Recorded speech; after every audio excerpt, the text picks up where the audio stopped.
Welcome back to the Whispering Pages Mysteries. Let's continue the Whispering Library with Chapter 3. Chapter 3. The Wake. The village library smelled faintly of lemon polish and damp wool. It always did in winter, when coats arrived in earnest and left behind small histories of weather. The building itself was older than most of the people who used it. Pale stone, arched windows, and a porch that made you lower your voice without quite knowing why. Ellie paused at the threshold, brushing imagined lint from her sleeve. She had worn a navy dress and her sensible boots, the ones that suggested respect without inviting conversation. Still, she felt oddly conspicuous, as though someone had found a note in his book across her forehead in invisible ink. Inside, chairs had been set up in tight rows. The usual bright displays of children's picture books had been pushed to the side, leaving the room feeling stripped down and solemn. A table at the front held a framed photograph of Thomas Lumley, smiling in the broad, practiced way of a man who knew how to be looked at, beside a modest arrangement of lilies. Vi Booth stood near the refreshments table, her silver hair pinned neatly, her cardigan buttoned with particular precision. "There you are," Vi said, as though Ellie had simply been late for tea. "I was beginning to think you'd decided to flee the village entirely." "Not without leaving the shop keys," Ellie murmured, leaning in for a gentle hug. Vi's hand squeezed her arm. A silent question lived in the pressure. Ellie gave the smallest shake of her head. "Not here." Vi's gaze flicked over Ellie's shoulder, taking in the gathering crowd. The library was full, not overflowing, but comfortably packed with villagers who would have claimed, if asked, that they had always found Thomas Lumley fascinating in his own way. The truth was that Thomas had been a magnet. Even those who disliked him had hovered near his orbit, drawn by the promise of being mentioned. Ellie scanned the room with professional interest. Near the front sat Margaret Ashwood, poised as a swan in a dove-gray coat, hands folded neatly in her lap. She had the kind of face that was praised as distinguished rather than old, and she carried her years like heirlooms. Two other trust members flanked her, a solicitor Ellie recognized from village council minutes, and Dr. Alistair Green, looking as though he wished very much to be anywhere else. Councillor Peter Wickham stood near the side wall, phone in hand, thumb moving with practiced speed. He looked up, noticed Ellie, and offered a smile that was almost warm, until it remembered it was meant to be political. At the back, partially obscured by a display of local history pamphlets, stood Richard Harrow. He was dressed impeccably, of course. A tailored dark coat, crisp white shirt. The sort of man who managed to look prosperous even while mourning, but his posture was wrong. Not dramatic, not trembling, just tightened, as though his shoulders had decided the world was suddenly too close. Ellie felt the prickling certainty of instinct. Richard Harrow's eyes moved constantly, scanning, measuring. When someone approached to offer condolences, he smiled, brilliantly, and then let the smile vanish the moment they turned away. That, Ellie thought, was the face of a man who had forgotten how to be alone.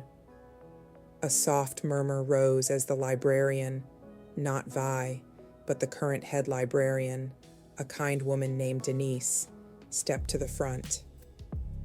"Thank you all for coming," Denise said gently. Thomas was a complicated figure for some of us, but he was also a devoted reader, a generous donor, and an important voice in our village's literary life. There was a faint rustle at the word complicated. Several people shifted in their chairs, as though adjusting an invisible collar. Denise continued with a few safe anecdotes. Thomas in the archives, requesting parish records for research. Thomas donating signed copies for community benefit. Thomas insisting the library host his return reading, as though Ashwood were a stage, and he, the returning star. Then she invited anyone who wished to say a few words. For a moment, no one moved. Then Counselor Wickham stepped forward with the ease of someone who had never been frightened of an audience.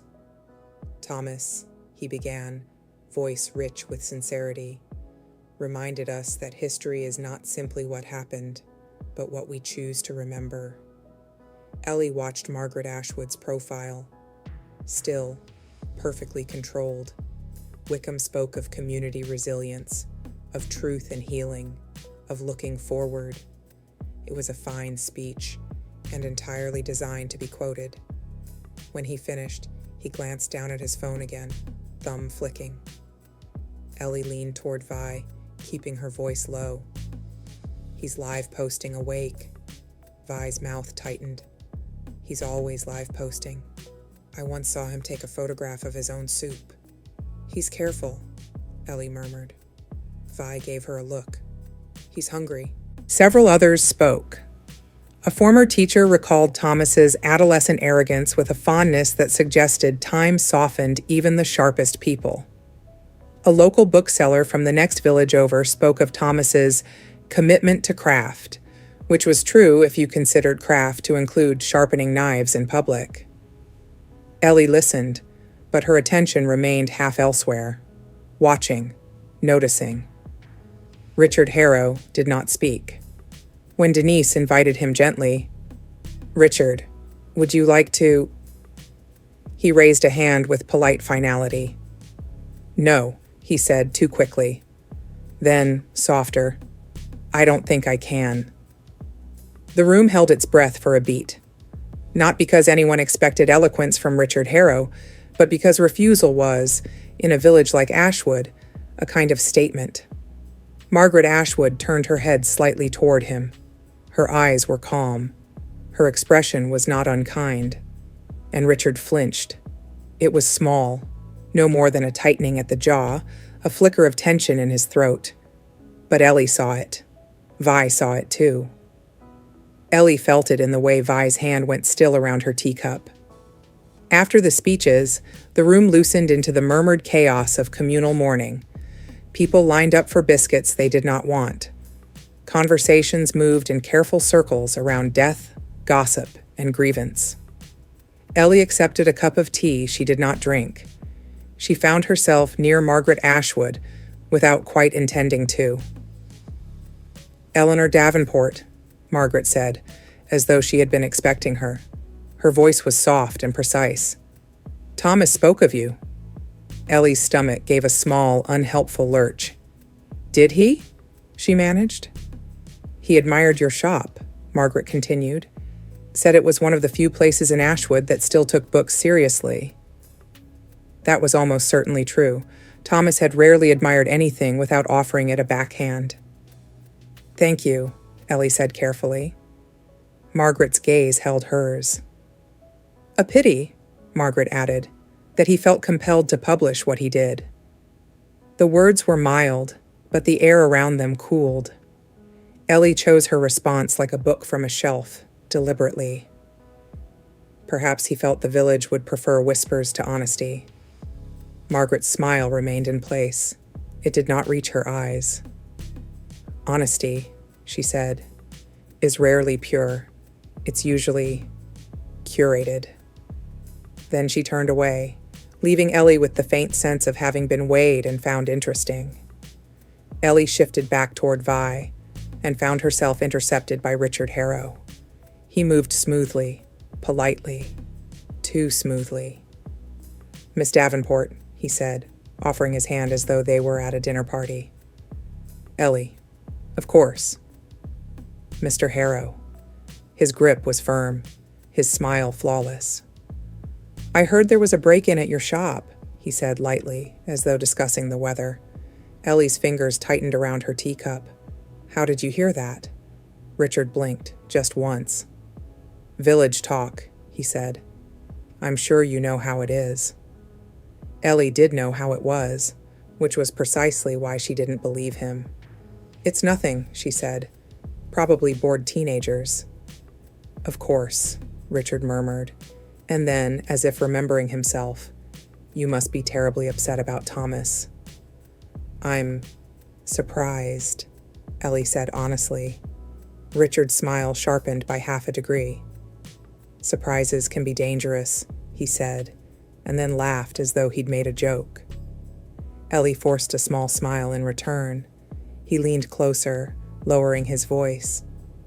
"Thomas enjoyed stirring people," he said.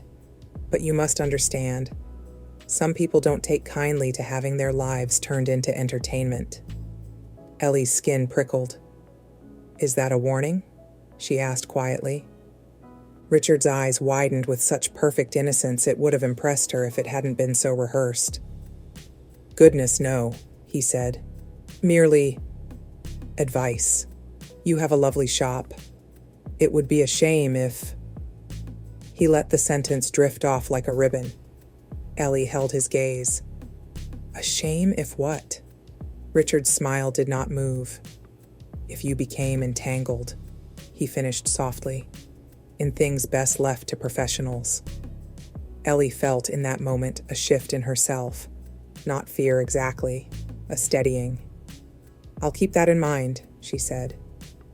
Richard patted her arm, a gesture that tried to be paternal and landed somewhere closer to possession, and moved away to greet someone else. Ellie stood very still.